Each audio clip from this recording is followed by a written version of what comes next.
Hi! இன்னைக்கு இந்த pollen flower வச்சு ஒரு சூப்பரான பிரைடல் வேணி எப்படி பண்ணேன்னு பார்க்கலாமா?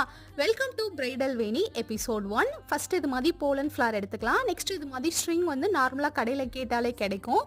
அதுக்கப்புறமா க்ரீன் கலர் டேப். ஃபஸ்ட்டு அந்த கம்பியை வந்து நம்ம கையாலேயே நல்லா முறுக்கி விட்டுட்டு ரெண்டு சைடு இது மாதிரி ஹூப் மாதிரி விட்டலாம். அப்போ தான் ஹேர் பின் இல்லை த்ரெட்டு மாதிரி வச்சு கட்டுறதுக்கு ஈஸியாக இருக்கும்.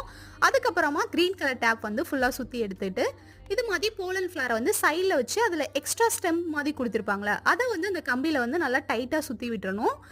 நான் டபுள் கலர் எடுத்தனால நெக்ஸ்ட் வந்து ஒயிட் கலர் வச்சு அது மாதிரி டைட்டாக சுற்றிக்கிறேன். டைட்டாக சுற்றணும், லைட்டாக லூஸ் விட்டாலும் எல்லா ஃப்ளவரும் கலண்டுரும். இந்த வேணி கம்ப்ளீட் பண்ணுறதுக்கு எனக்கு 2 செட் பிங்க் கலரும் 2 ஒயிட் கலரும் தேவைப்பட்டுச்சு. நான் கொஞ்சம் பெருசாக பண்ணியிருக்கேன், நம்ம சின்னதாக பண்ணணும்னாலும் பண்ணிக்கலாம். இது மாதிரி ஃபுல்லாக டைட்டாக சுற்றி கம்ப்ளீட் பண்ணிட்டா பார்க்குறதுக்கு இது மாதிரி தான் இருக்கும். இனி weekly once real flower artificial flower வச்சு எப்படி பிரைடல் வேணி பண்ணணும்னு வீடியோஸ் வந்துட்டே இருக்கும். ஸோ வீடியோ பிடிச்சா லைக் பண்ணிக்கோங்க, சப்ஸ்கிரைப் பண்ணலன்னா சப்ஸ்கிரைப் பண்ணிக்கோங்க. பாய்.